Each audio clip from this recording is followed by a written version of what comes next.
Okay, test. 1, 2, 1, 2. Mic check. 1, 2, 1, 2.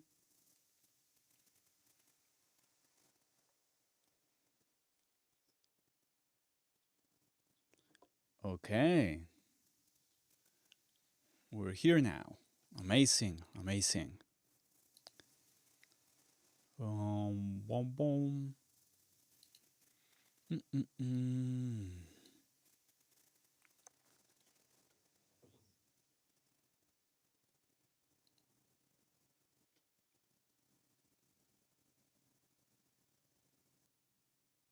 Let's check this mic level. That's probably better.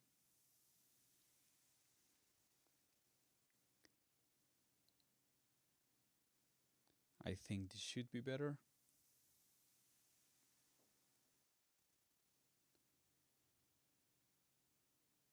Yeah, it has less noise. Yeah, I like it. I like it. I like it. Mm-mm-mm. Cool. Okay, so I hope everyone is having a good day.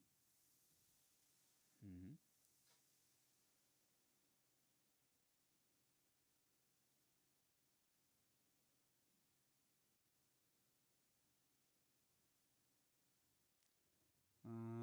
Okay, so the whole idea of this first live stream is to try first to get the actual testing for everything to work for future live streams and start finding what works best and what kind of doesn't work so good, right?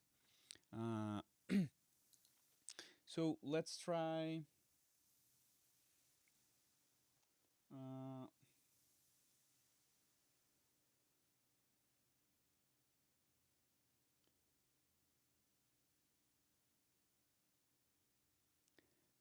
so let's try doing some pigments things, and let's see how this goes. This should work. I already have everything properly set up for monitoring, so I shouldn't run into any kind of issues whatsoever. I have my chat box right here. Cool, I love it. And I need to disable this preview. There we go. And let's check pigments. Cool. And is my sidechain compression on? On. I don't know. What I don't want is for me to have some sort of feedback that I was already checking. Um, yeah, this should work overall. Cool. Cool, cool, cool, cool. So let me just get some fast XO going because this should be fast, right? I'm going to fool around a little bit with pigments. But of course, if you have any kind of Reaper question or any audio production question, feel free to ask. Let me set up some drums right here. Let's bring this to an 8-bar loop. Cool.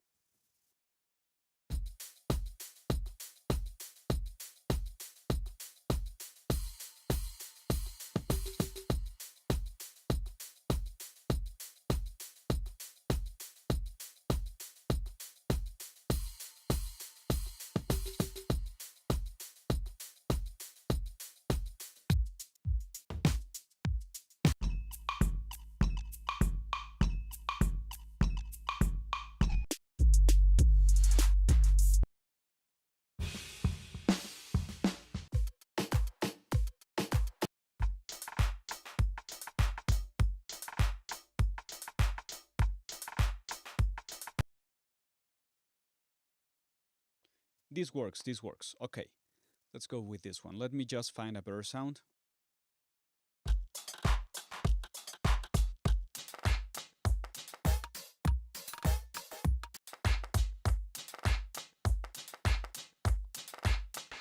Okay, so I have been testing a lot of how to make use of MIDI on Reaper, and ah, it's so strange because since I do come mm, from a much friendlier environment for MIDI editing, it has been hard for me to get used to it, right?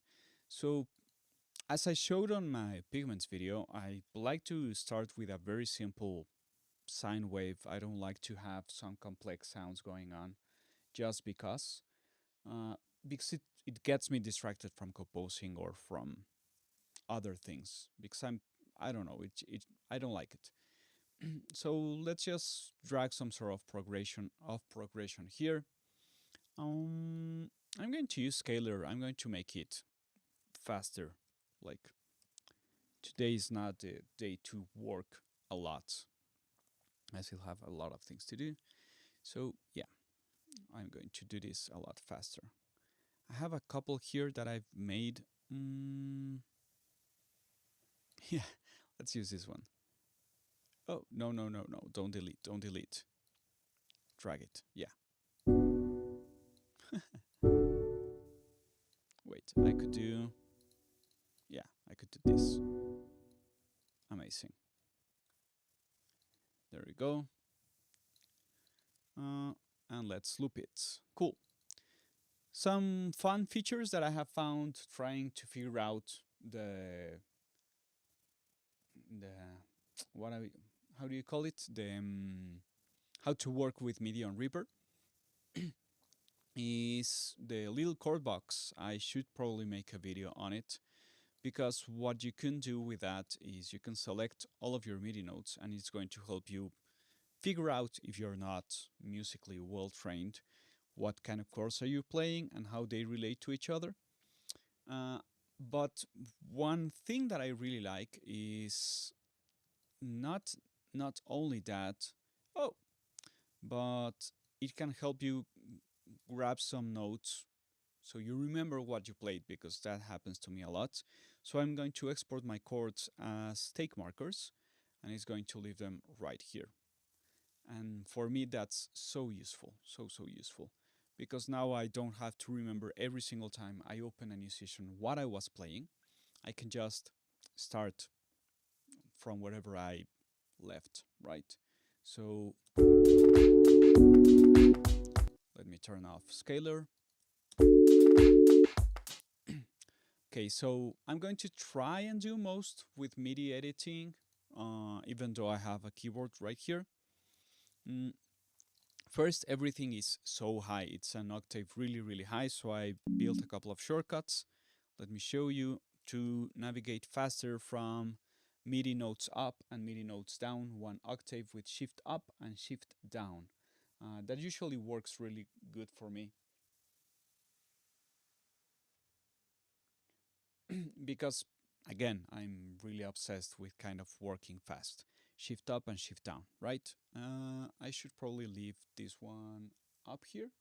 Since I don't do streaming with Reaper, I'm going to try and figure out where's the best place for some things to live, so you will always find them in the same part of the screen, right?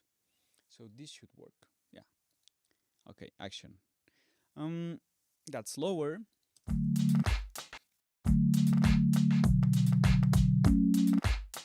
Okay, so from that basic axis of awesome progression, I'm going to try and make an amazing sequence, because that's probably more interesting.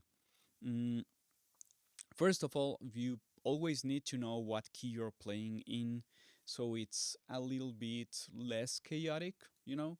Uh, Again, if you don't know what key you're playing, you might want to use some help like Scalar or the little chord box one. Uh, for this song, we could see this as B Dorian or A major. Like you can do it in different ways. But this is really important because on Pigments, when you're going into the sequencer, you need to give it some sort of key for it to work. Otherwise, it's going to be way too chaotic. That's what happened to me before when I was trying to understand the sequencer of pigments. It was way too chaotic and it was hard to control what was going on. So by rows, we have first speech. If it sends a trigger note on or note or it doesn't play a note, how often the probability is how even though you go through this step number 2, if it will always play 100% or will it have an 11% chance for it to play that note, right? Velocity, the intensity of the note, octave, well, the octave that you're playing, 2, 3, 4, higher and lower. Gate length, this one is fun because you can get some really note repetition going. That's what gate length means. It's the duration of the note, that's all. And the slide is if you're playing something monophonic, if you're trying to go from one note to another and have this glide, this glide from one note to another, that's really, really helpful, right? So the key first. You can select from any key here, but I usually end up going into custom and I'm going to play a major so I can have. Oh, the problem is one of the things that I found is that if you only select major, it's going to drag you into C major, right?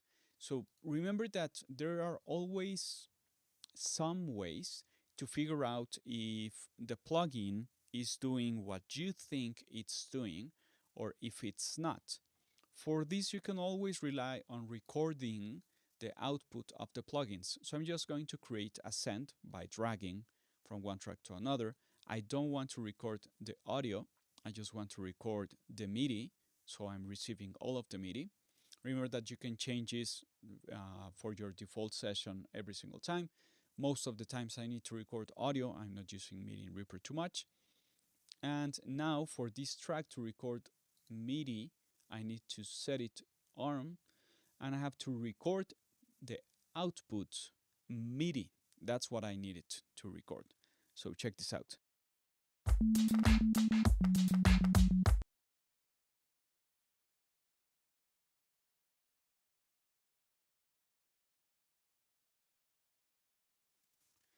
And it's getting, I know it's going to record some MIDI because I saw this impulse right here, right?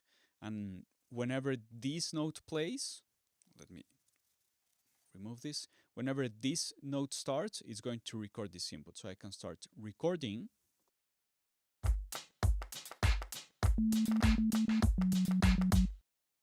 But I'm not recording the sequencer yet. So I'm going to make this really chaotic so I get something, like anything going, and I can check if I'm actually recording. I'm going to try again. Again, this is like really showing you how probably you will go from one step to another, trying to figure it out on your own, right? Because these are some of the mistakes that we all make. Okay.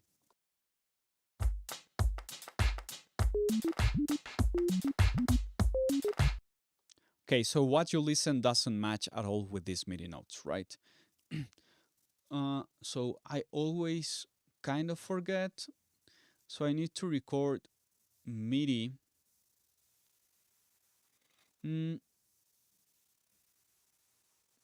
Yeah, I have to record the MIDI output, not the post fader. I think it's post effects, if I remember correctly.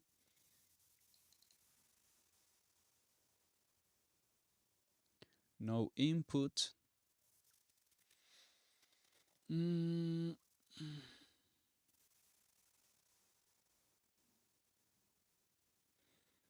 I always forget how to set this one up.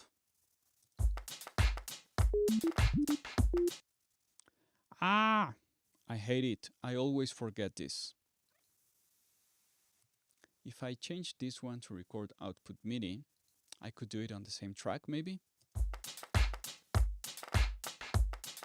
No, because it's overdubbing, right? What if I feed this one into this one? By the way, this is me figuring Reaper out always. Like, there's nothing new about this. I'm always figuring Reaper out. No, I want the sequencer. I want the sequencer. I keep on forgetting how to do this. I hate it. Mm, mm, mm, mm. Yes, yes, yes. Let's do this. Let's do this from here to here. Hi, how are you? Nice to see you. I keep on forgetting what I'm trying to show right now. And I hate it because I always think that I have it sorted out, but I always forget it.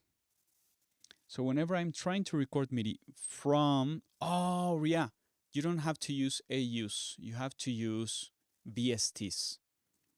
Yeah, that's the thing. I, that's one of the silly mistakes that I always make.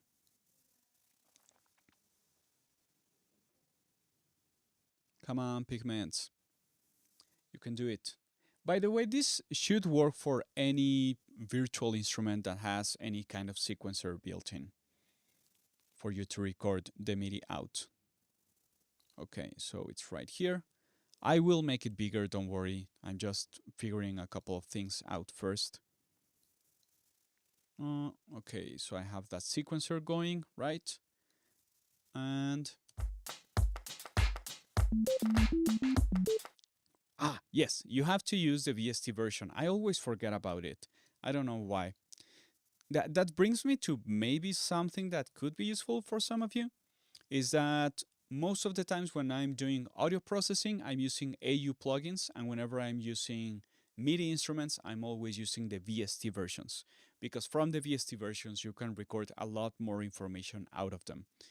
For example, the sequencer, right? So what I was trying to show you is if you just hit in the, let me make this bigger one more time. Yeah, that seems big enough.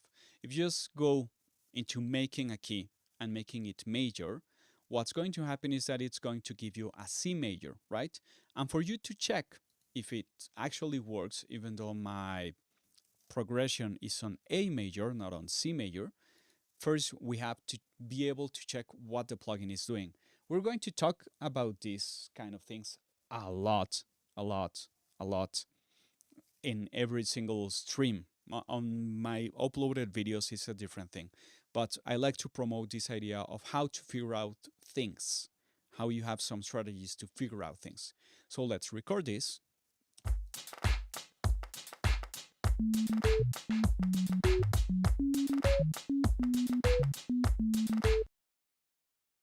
Okay, amazing. So let's make this, let's consolidate. No! That's proof that I need to use a lot more MIDI in Reaper. So let's double check this one. And I see that I have some C sharps, and we have to check if this is in C major or in A major, right? Because this is outputting whatever notes those are. And you can use the key snap built-in feature on Reaper to try and figure that out. So I'm going to use A major. There we go. And now if I just check my scale, I'm going to go from, do I have preview note? Yes, but why? Yes. Let's go into this one. Let's go snap for key, A major, cool. And we can grab both of those tracks. You can switch tracks right here, and you can have some opacity to watch notes from both of the tracks. If I remember correctly, that's on Reaper Preferences, and we can go into MIDI. Media MIDI. No, it was on MIDI Editor. Yeah. Opacity for notes. Yeah, that's the opacity setup for notes. Cool. Or in any case, another trick that you can use, that's some of the things that I often use, is to change the octaves so you can look at both of them at the same time. You can also arm and mute the tracks here, but I want to be able to, no, I want to be able to see if I'm here in A major. So since this is a refresh, come on, start it, of too many things, let's go into A major, and you can double check. I'm one of those persons that think that there's absolutely no shame in learning things more or less on the fly, right? If you're starting and you don't know music theory, like just have some chord, how do you call it? Yeah, like some chord cheat sheet where you can figure out your circle of fifths, your circle of fourths, or whatever. And I can see that A major, right? Let me select it right here. A major has C sharp, F sharp, and G sharp, right? I just have to check it with the output of my pigments. I will see that I have G sharp, C sharp, and F sharp. What's really strange about pigments and about most sequencers is that whenever you're trying to just record the output and you give them a scale, it's just going to show you either some sort of, there we go, some sort of C-based kind of sequence or C-based kind of reference, right? So one of the things that I was trying for a while was, what if I try to make this always a custom scale? So I'm going to build an A, B, C sharp, D, E. I'm translating because in Spanish we have another way of naming this. So yeah, F sharp, G sharp, and there we have it, right? And down here, you can select how often will these notes appear. So if we're thinking about scale degrees, maybe I want for the sequence to have a lot of the third, right? So I have a high amount of chances for my C sharp to show, and maybe for my fifth, we're going to make it kind of boring. The fourth is always a strange place to be. I love my sixths, so let's make it low. And let's make it low for my sevenths as well. And let's drop that ninth, right? And I'm going to record another another whole bar of this and see where this brings us, right? Remember, if you haven't seen the video on the recording modes on Reaper, that you can right click and time selection to auto punch. That way you can just hit record and it's only going to record from here to here. Nice to see you, Will. Nice to see you, Will. Record.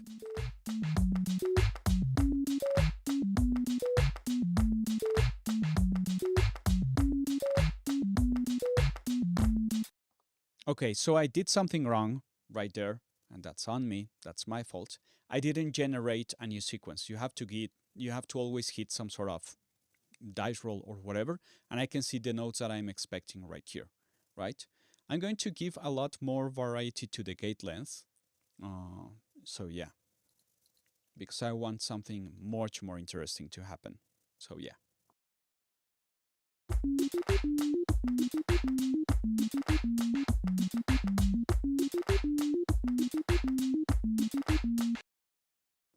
Something like that. I honestly think that one of the most interesting ways of working with sequencers is trying to figure out what's interesting for you. That way, it either brings you to a place of inspiration or it adds up on something that you're already building, right? Okay, someone is making noise upstairs. So there's always some sort of nice feature around most sequencers that's called a regeneration feature, where every single amount of bars or whatsoever, you're going to get a new phrase, and it's going to mutate or change or vary, right? So I'm just going to keep on feeding this for maybe 4 more bars, and let's listen to how this is changing. And we're going to bring this into the Hocket kind of building, take selection, phrase building, if that makes any sense. Yes, I want every bar to change. let's make it a little bit more stable. Let's make it 2 bars, right? So let's go.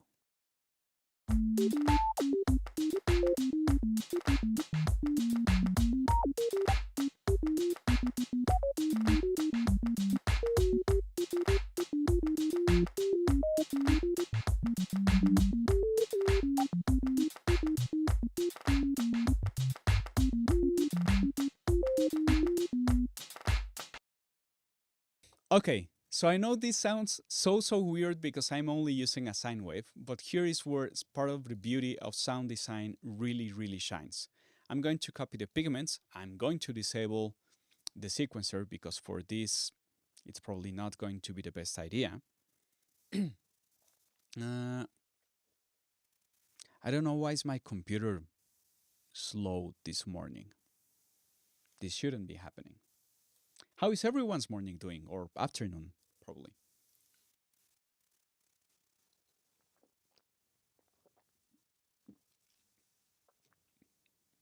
So the whole thing of building sounds in my head has to do with understanding the intention or the attack or the gesture. That's a phrase that I really like. And part of the things that I really like as a gesture is that if this is giving me really short notes, I should build a sound that's probably not too sustained or some sort of legato style, right? So let's try. Uh, cool, Nilsson. Yeah, I have to finish some mixing to do, and then I have to probably I will be mixing most of the day and recording for YouTube. Yeah. Let me see if I can do. Is this working? Let me check. No. Okay, I have to figure out because I had a way to show chat on screen. I had a way, but that was something that I was using on my Spanish channel. There you are. Oh, there we are. The cynic says going okay, a little under the weather. Sorry about it. Yeah, Pigments is crazy strong. So probably this kind of short sounds with this steady beat because I'm not doing anything crazy yet. Is first I have to figure out which phrase I enjoyed the most, right? So I'm going to bypass descent by hitting shift and left clicking it, and I'm going to listen to it again and find the place or the phrase that I like the most, right? That's the way I'm using Pigments right now. I'm trying to listen for phrases that I like or for some kind of motifs, either rhythmic or melodic, that I can modify and fit better into the rest of my making.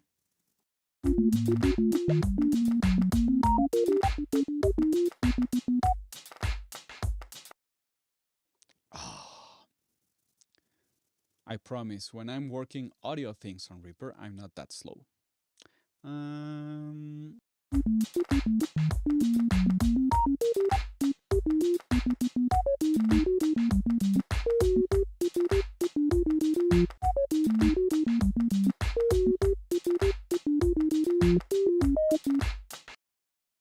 This one is fun.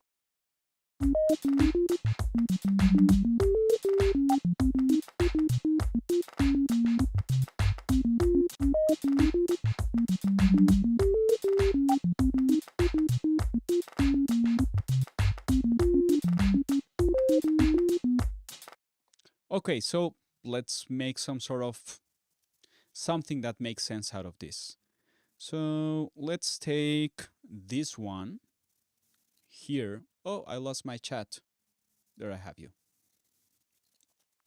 Let's bring this one and this one. And with this, I'm going to make some 4-bar loop, right? What makes much better sense before I rearrange notes and such?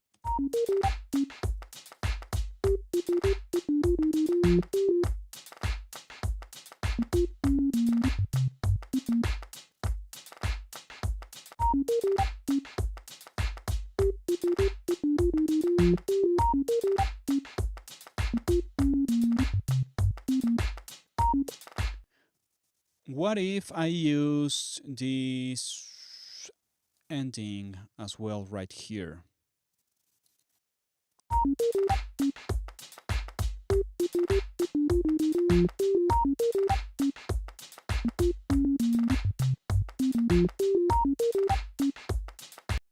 Okay, yeah. So that's that's musical in some way. Will says finding chords that work under what you have or breaking sections into melodic cells. Yeah, that's what I mean by phrases, right?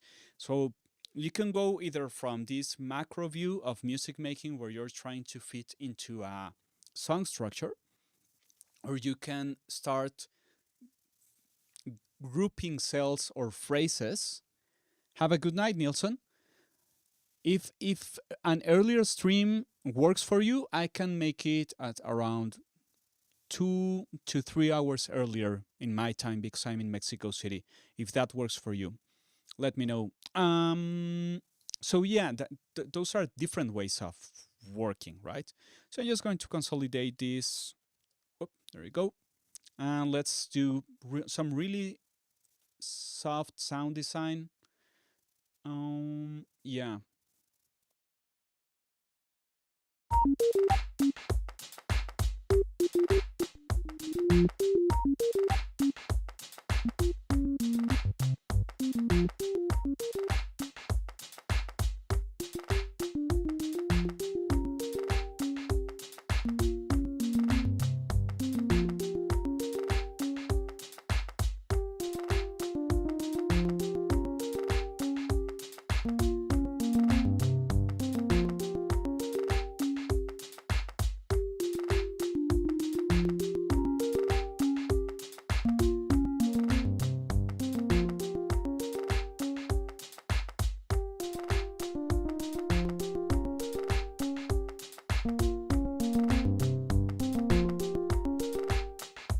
That needs an octave lower.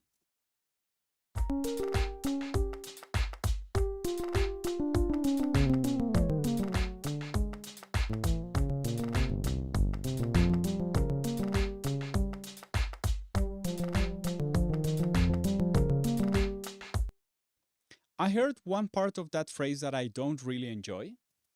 Let me get my headphones.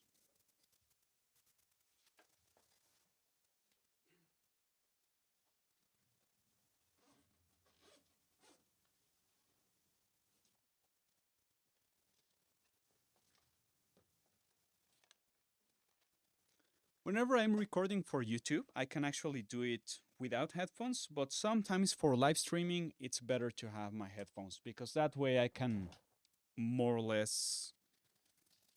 It also helps me concentrate, like get inside this live streaming world.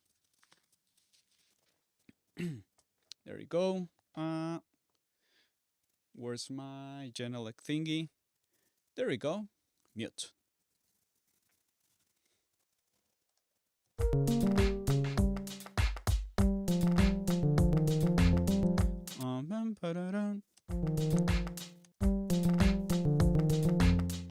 There's one note I don't like at all right here. Let me turn it off. Let me fix that first because it's distracting me. This one, I think.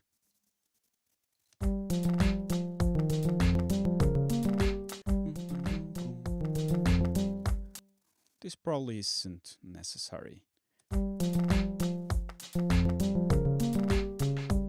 And I think there's a, yeah, this one.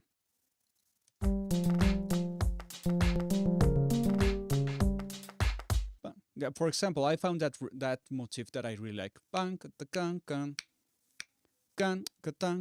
Right?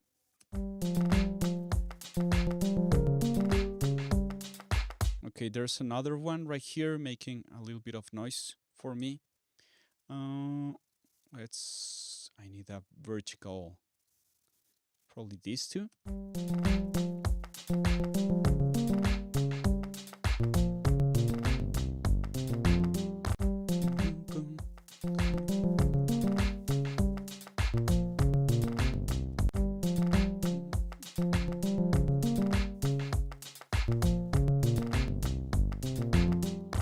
This is probably way too low.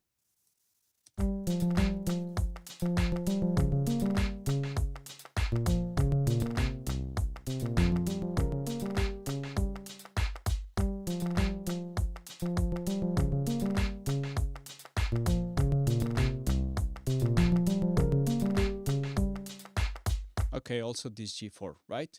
And one thing also happened. Music is strange in this sense because even though the sequencer dropped a certain order of notes, I'm actually listening to this 14th bar as the beginning of the phrase. Like I feel this is much stronger rhythmically, right? Because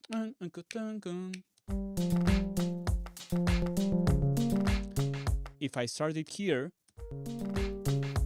it's like, where are we, right? So remember that you can always just glue something and scroll the inside of it by holding Option or Alt on your keyboard. And I can just bring it right here, right? That way, even though it's starting the loop up here, I'm physically placing it here. That way,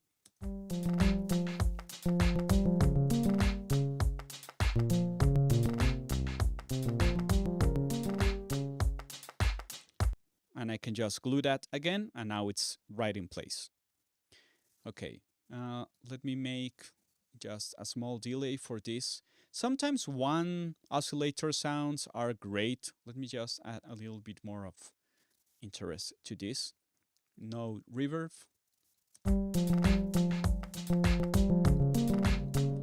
Oh yeah, and I love this trick. I showed it on the video. So I'm going to use the envelope follower.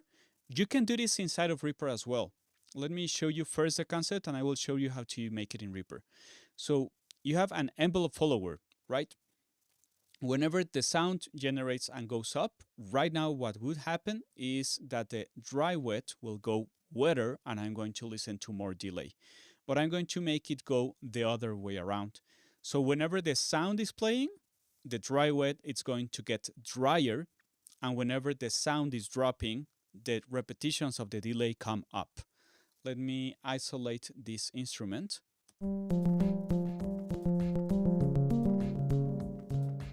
You could use another envelope for this, or you can use the actual input of the track, as I will show you in Reaper.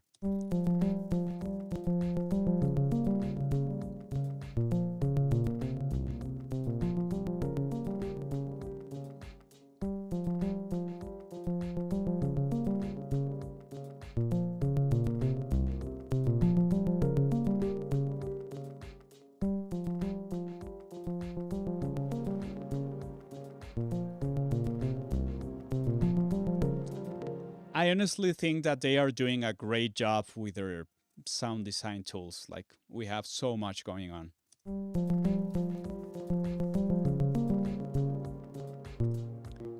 Okay, so that same concept, we can make it within Reaper with any plugin. Let me show you. I'm so excited. So for example, if you want to have this in an auxiliary track, like, you just drag, generate, and let's use Toucan delay station, delay machine. So I have this one, right? So I'm having some audio input right here. Right, let me get a higher feedback.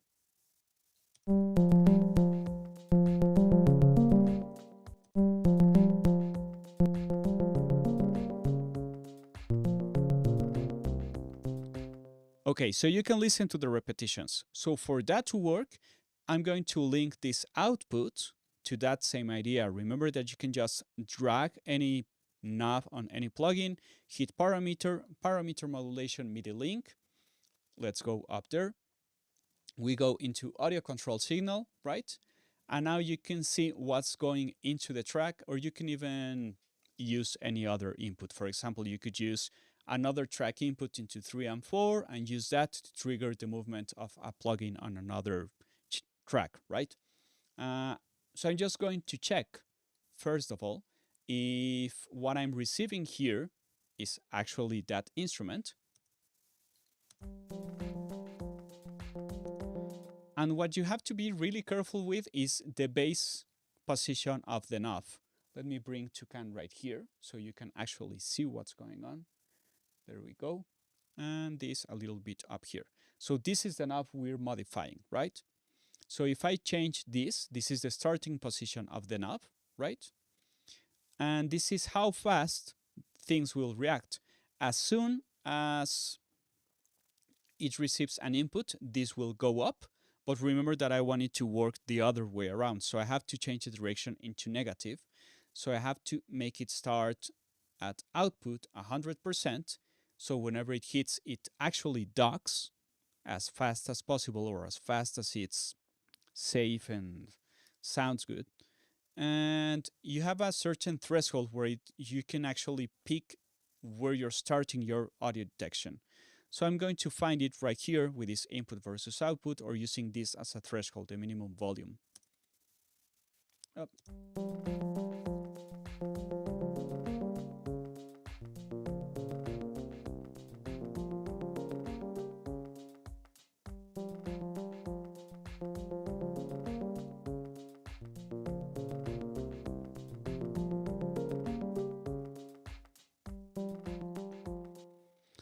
That's a fun trick, right?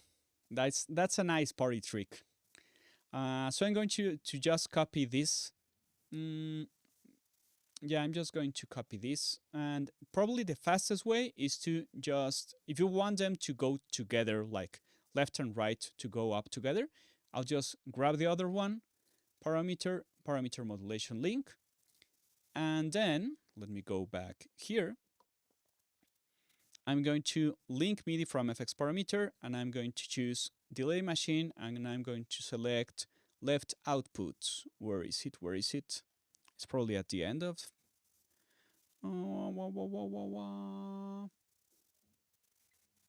Where output. There we go. So whenever I play it,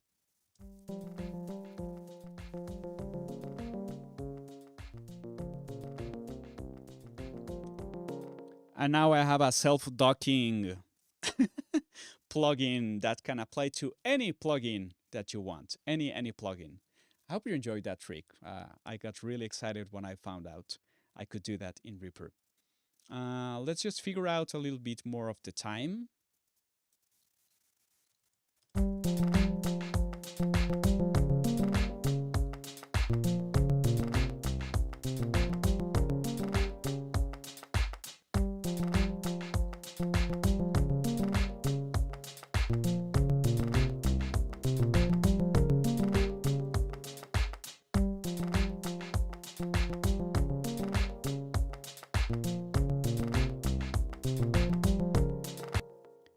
Okay, that's really good idea. Now I'm going to try and extract some sort of baseline out of the Pigments sequencer.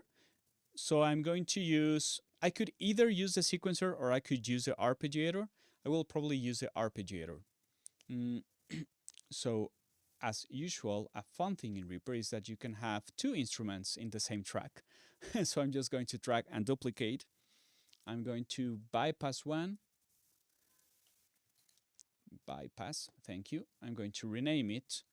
And this is going to be sequencer. Why is my window on the other side? Sequencer, okay. And I'm going to change the name of this one into ARP, right? So I'm going to give exactly the same MIDI information that I had right here.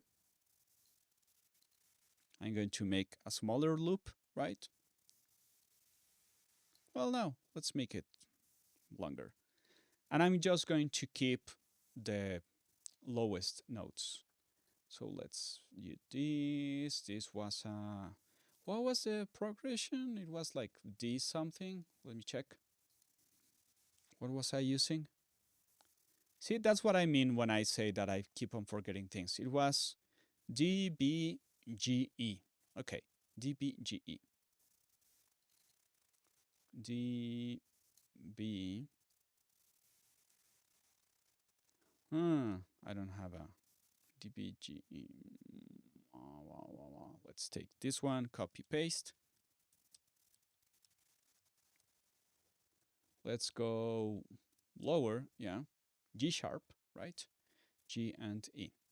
Cool. Let's mute the rest of the notes. Now I'm only getting this. And I'm going to find a sequence that's also made out only of sine waves that works more or less as a baseline.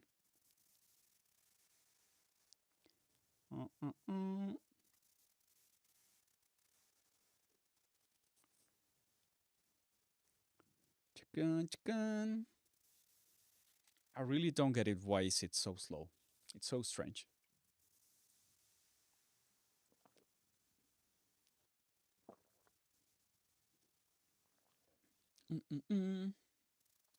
So I need to turn on the arpeggiator, right? Arpeggiate. Yeah, that's fine.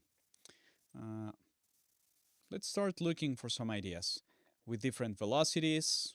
I don't want the octave to change too much, so I'm going to lower this one. And I don't want the division to change so much, right? And right now, let's avoid slide as well. So let's try this. I can probably drag all of my steps one octave lower because it's supposed to be a baseline. Whoop, one higher, there we go. Let's listen. Oh, no, remember that we dragged it one bar because now we are starting on... Oh yeah, right now we are starting on this one. Yeah, so...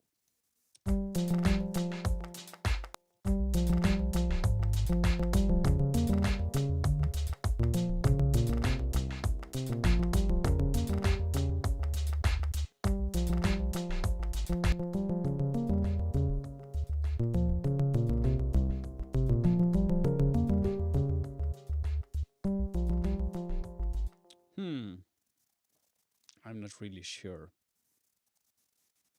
Yeah, I'm starting on the B, right? Yeah, I should be starting on the B. It's kind of clumped up.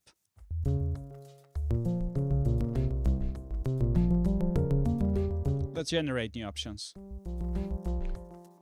You give...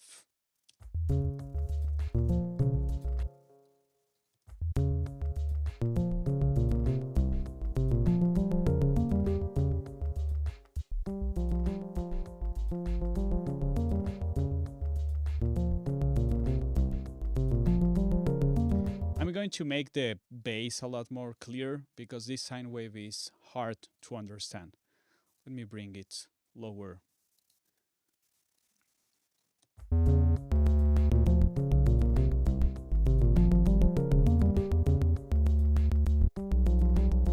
Yeah, there's something clashing there.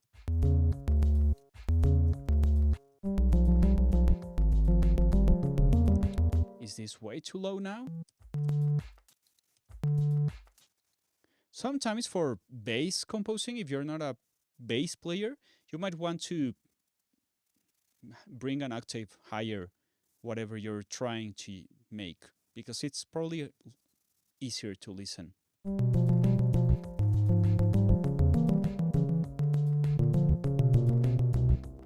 Why do I feel like there's something clashing so hard in my notes? I don't get it. I don't get it. I have...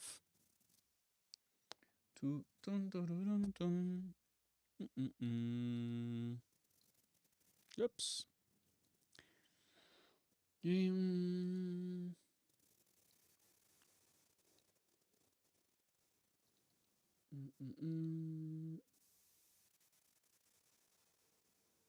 Why am I not seeing both of them?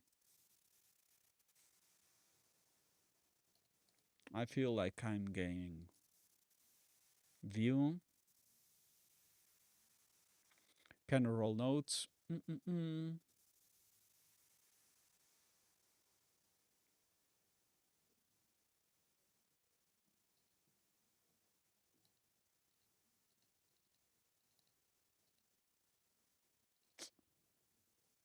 There we go. Why was this not working previously? I have no idea. Okay, so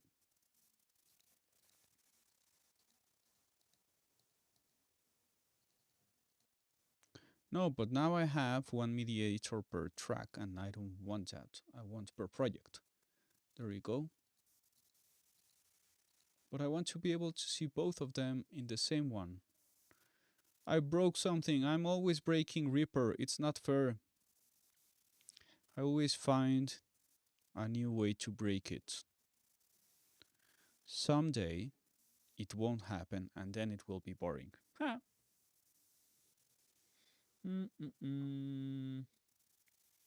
Actions.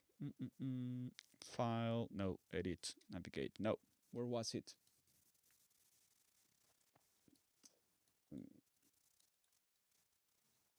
Okay, yeah. B, G sharp, E, D, right?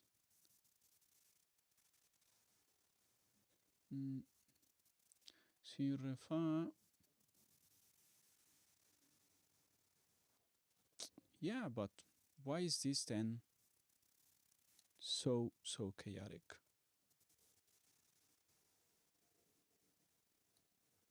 Let's export as take markers. Cool. No. Why is that happening?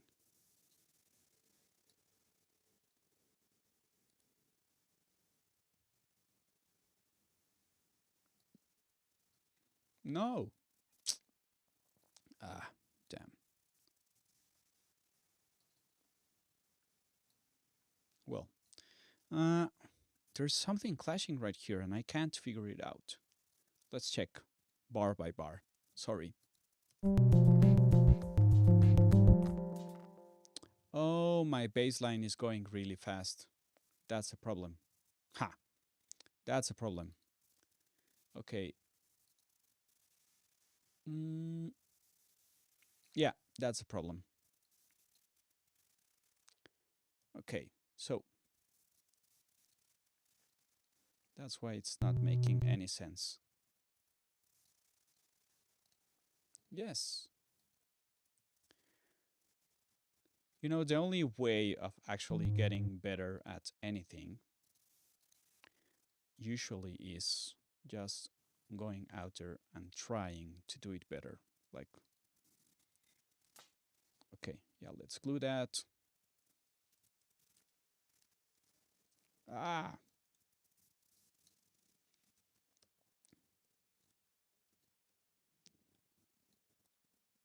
Oh, there we go.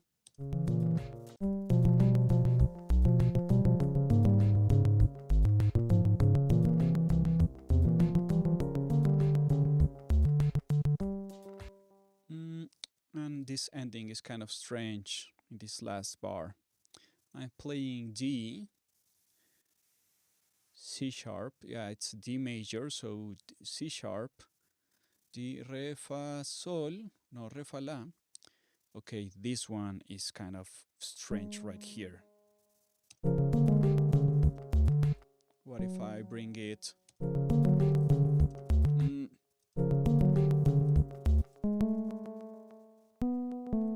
Why is this?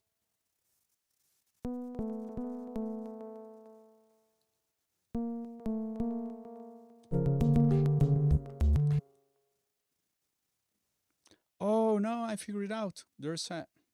Yeah, that's the one that's making me crazy. And this one goes down here, and this one goes down here. Re, fa, la. I have to translate this music language. I have to make it faster.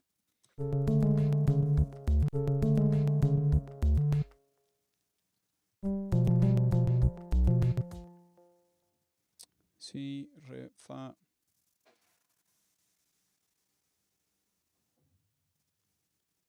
Why is this all wrong?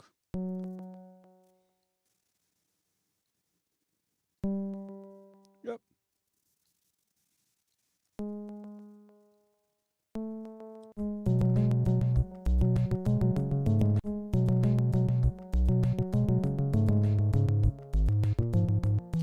Fa, do, Sol. Okay, so remember what I said about checking the output of the sequencer? This is what's going on. It's outputting some really strange things. A sharps when I'm in A major, like what's this? A, yeah. This is muted, this is muted, this is muted, this is muted, this is muted. This is muted, and this is a C sharp as well. Okay.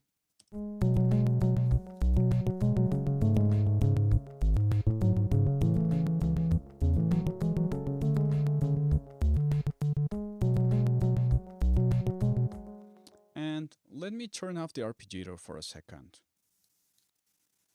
because there's too much movement.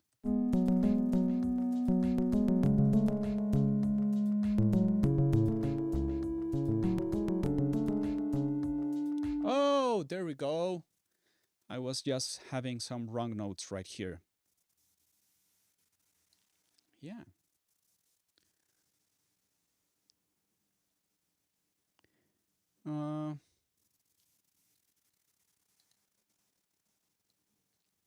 Yeah, because I have F sharp, G sharp, C sharp, yeah. That's what should be playing. That's what I was going, that's why I was going crazy.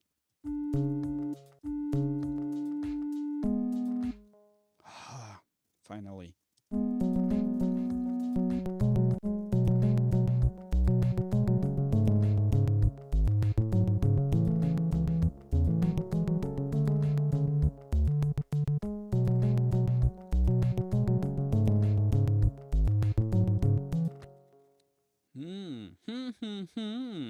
Okay, so for this, I'm going to record my bass right here. Let me name my track. Bass ARP. I'm going to bring this plugin right here. I can take this one off. I'm going to create another send. Remember, no audio, MIDI only. And I'm going to record the MIDI output. Yeah.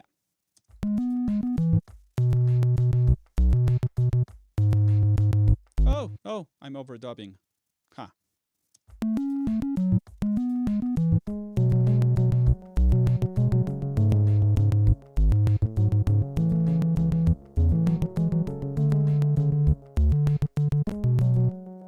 And probably the same as before, we can just try and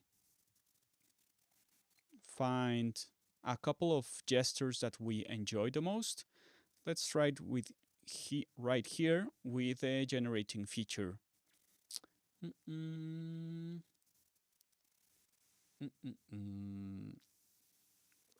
Come on. Come on.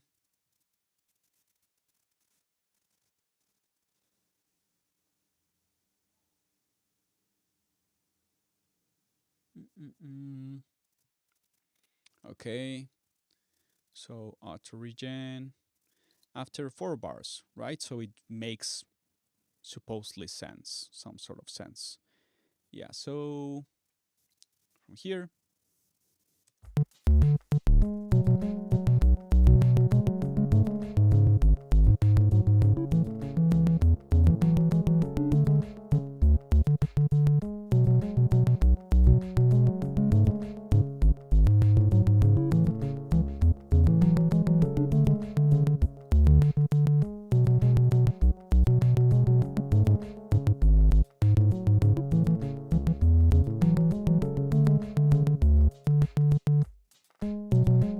Okay, so there's something interesting here, right?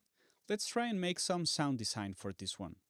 I'm going to turn off the sequencer. I'm going to go again into the synth.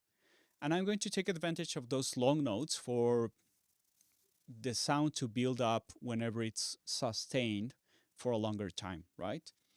So let's change the sound source. Let's move into, yeah, wavetable is fine. Let's use the Pigments 5. New, what about this one?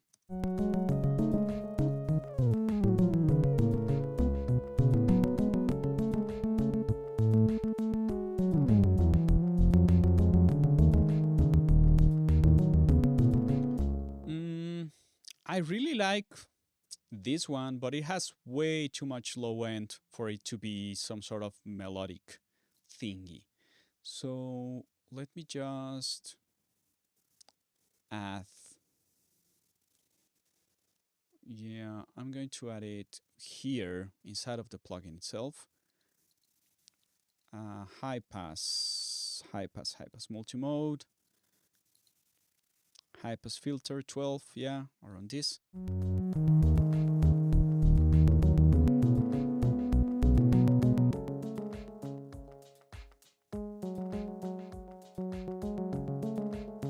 Okay, now I have space for my bass.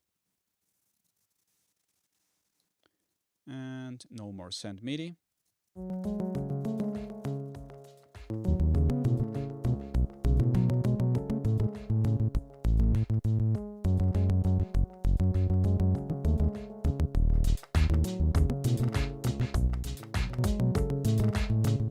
Ah!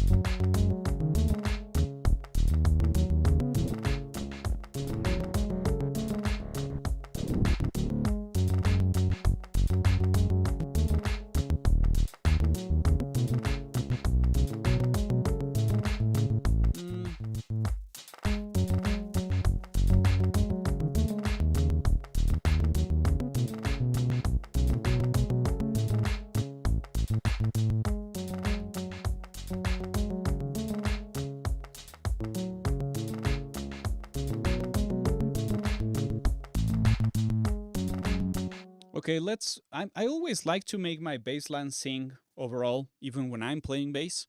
So let's always use the thing that I just love always on everything. And let's make the cutoff follow the keyboard follow. There we go.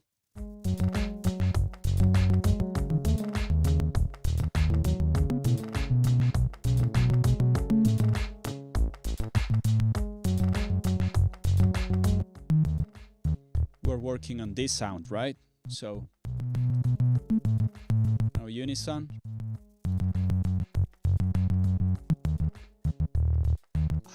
I'm really enjoying the noise generators here. Like you have no idea.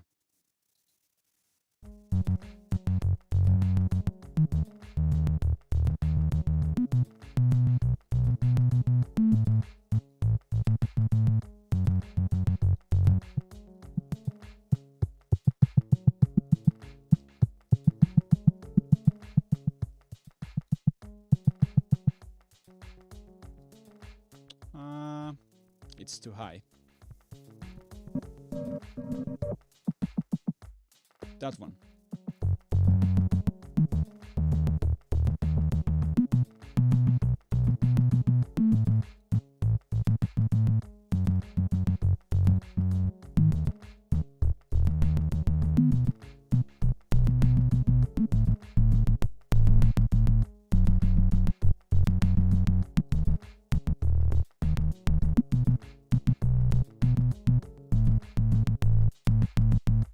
Okay, let's add some much more interesting movement. So let's make envelope 2, move the filter to attack whenever I'm sustaining more the note.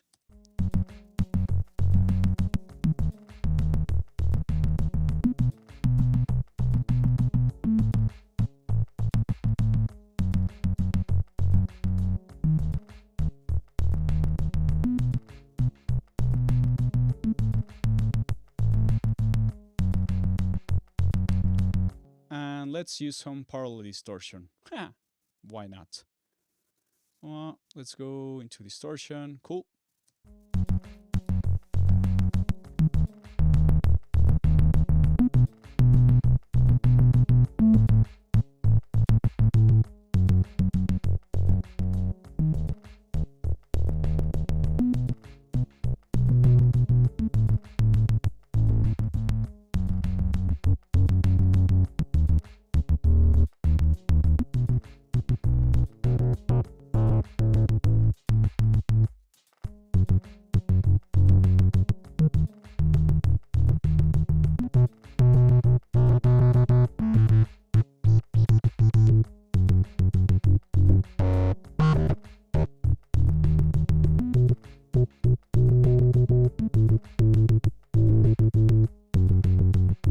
there's a fun thing to understand about distortion and this kind of asymmetrical inputs and outputs.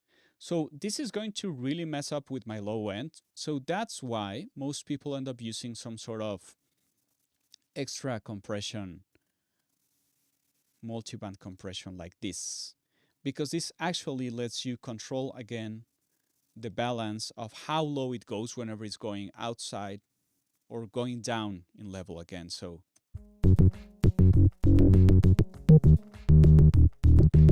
pretty much here you're using this much more as an EQ more than dynamic processing.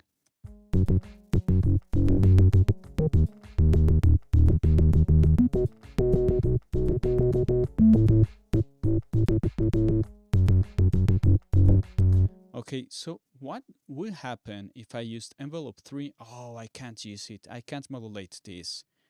That's so sad.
Hey, cassette! Woo!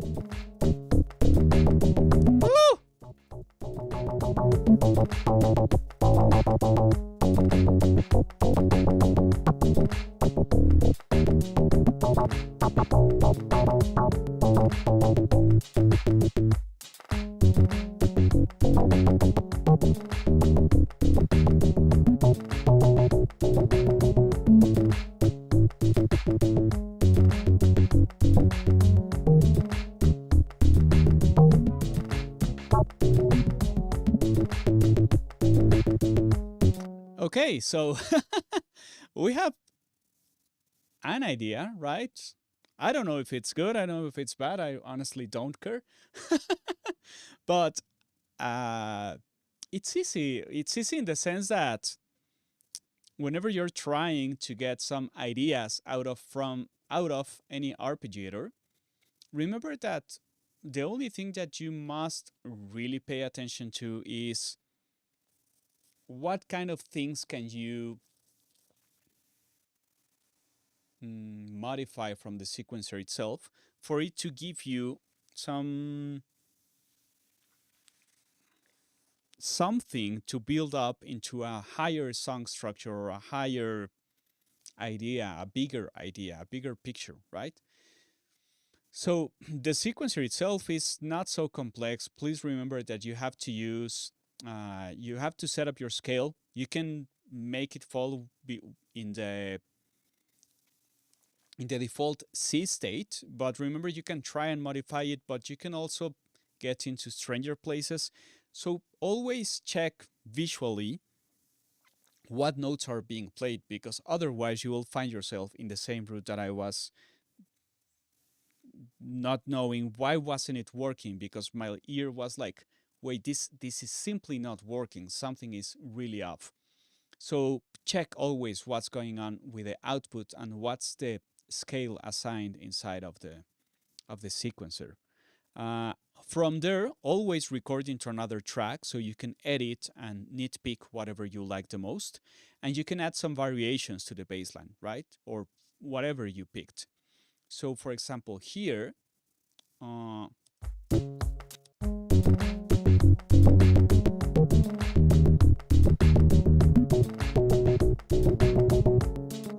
okay, Okay, so I'm going to add one more thing. I'm going to use the CC channels that I love to use. I'm going to use, where is it? The pitch bend. Where is my pitch bend? I'm looking for my pitch bend. Can I use it here inside of the clip? I don't remember.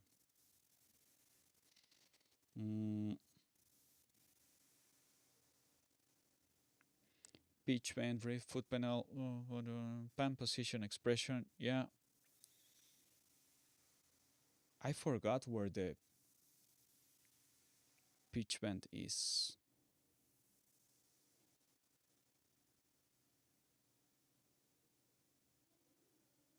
Let me check. Let me record it real time so I can figure it out.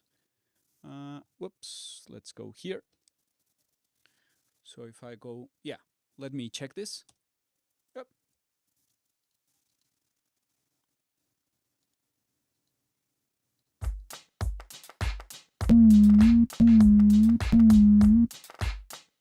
So I'm recording that so I can check where is it being saved. I have the velocity right here, lens with events, pitch. Okay, so I have it at hand. But how is this? Like, is it just pitch? Like, just like that? No, there must be something else. It's right here, the third one.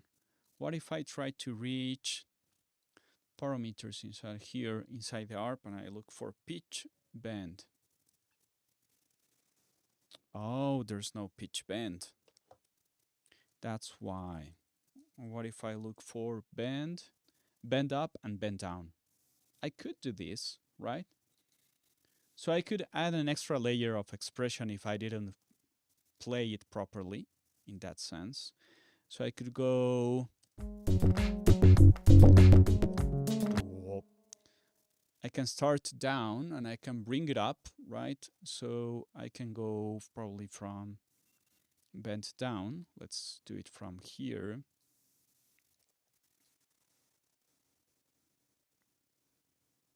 I don't want 36 semitones. Let's listen to this one. Let me check. Last night I was finding some automation events for envelopes.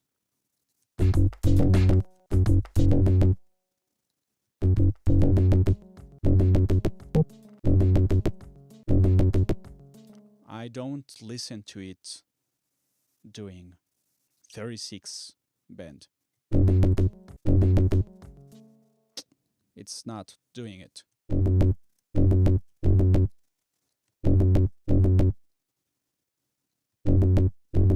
Yeah, this is not happening. Why is it not happening? Band range. Where was I supposed to change the band range of this? The options right here.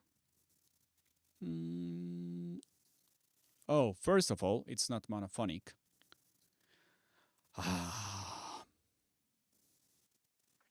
Yeah, I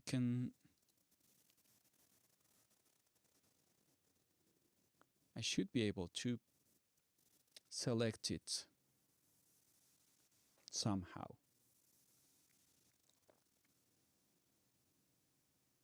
Why is it so slow? I'm so confused.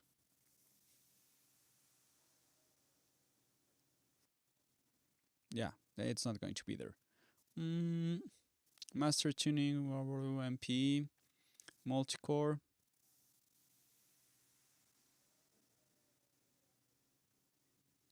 Play. Band range. Yeah, that's what I want. Why is it not?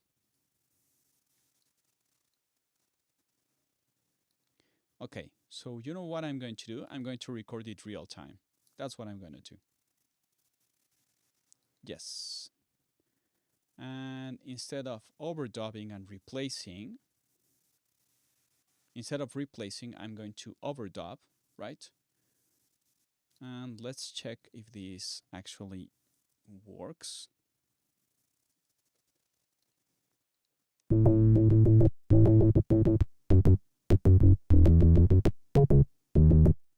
Yeah, that's gonna work. Cool.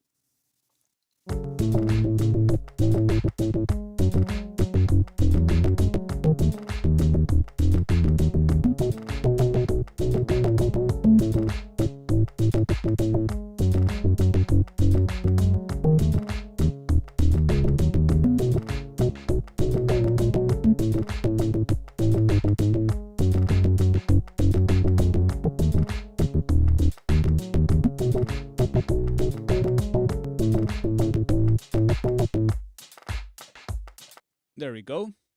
Always add that extra layer. Always add that extra thingy.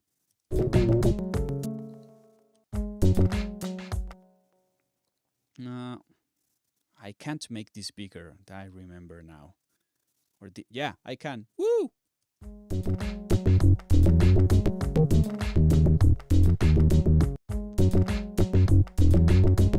Okay, this is way too low. I need to...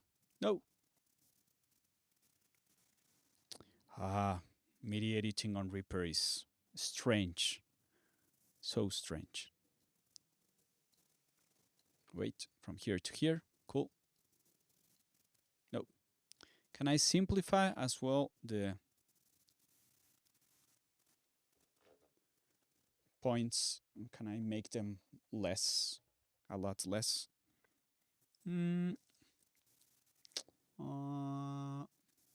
Reduce. Yeah. That would have been nice. Huh. Yeah, but I need to. It's not going to work.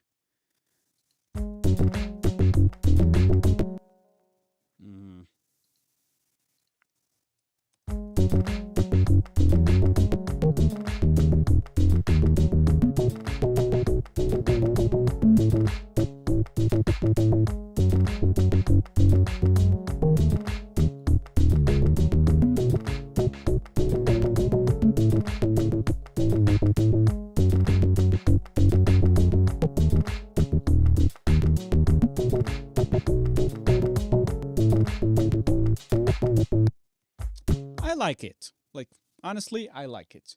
So this was a test stream, as expected, as it says right on the description. I will keep on making a couple of streams, probably more Reaper oriented sometimes.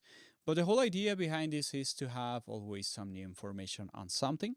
Like, that's the whole point of it. Getting live stream Reaper Pigment sequencer test. So the whole idea behind this, it's honestly like just to get more information, to be able to answer your questions in real time. Anything audio and music production related, mostly plugins, tech-wise for techie things for music production, and like just have fun with it. Honestly, the tools don't matter. Whatever you can do to get ideas out of them is good. Like, that's what you should be doing with tools. It doesn't matter what you have; it matters what you do with it, right? So if there's anyone still left in chat, it's been a pleasure to be here with you. Wait, that's not my screen. This is my screen. It's been a pleasure to be here with you. Be sure to hit that notification bell if you're new to the channel. And let's talk soon. Straight from Mexico City, my name is Juanchis, and thanks for listening.